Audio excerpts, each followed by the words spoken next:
আজান নাকি ওনার কাছে কুকুরের মতো লাগে। উনি বলেছেন যে এভাবে দোয়া করার কোনো নিয়ম নেই, এইভাবে প্রার্থনা করতে হবে। উনি বলেছেন যে আল্লাহর উপর দিয়ে নবী পাকনামি করতো, নাউজুবিল্লাহ, আল্লাহর উপর দিয়ে নবী নাকি পাকনামি করছে। উনি টানা 2 ঘন্টা ক্লাসের ব্যাপারে কথা না বলে উনি আমাদের ইসলাম নিয়ে কথা বলেছেন, আমাদের ধর্ম নিয়ে কথা বলেছেন।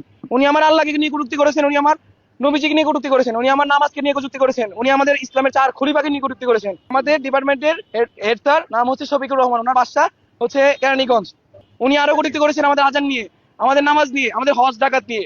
উনি বলেছেন যে আল্লাহর কোনো অস্তিত্ব হয় না, আল্লাহ নাকি সবসময় খারাপদের সাথে থাকে, ভালো মানুষের সাথে থাকে না। উনি বলেছেন যে আজানের কোনো শরীক উচ্চারণ নেই, আজান বলতে কিছু হয় না, নামাজ বলতে কিছু হয় না। উনি কিন্তু মুসলিম ছিল, আজকে আমরা ওনাকে মুসলিম দাবি করি না, উনি একজন নাস্তিক। উনি বলেছেন আমি হাদিস বিশ্বাস করি না, কোরআন বিশ্বাস করি।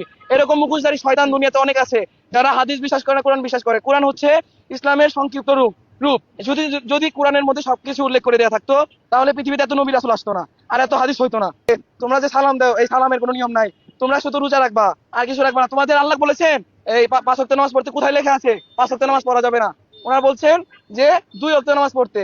এখানে আমাদের হাদিসে কোথাও লেখা আছে, কোরআনে কোথাও লেখা আছে 2 ওয়াক্ত নামাজ পড়তে? উনি বলেছেন 2 ওয়াক্ত নামাজ পড়তে। এদের যে 4 খলিফা, এরা নাকি ইসলামের এবং জাতির প্রতি নাকি অনেক জার জুলুম করেছে, উনি সবাই নাকি জুলুম করে আসছে, মানে এইসব কটূক্তি উনি করতেন।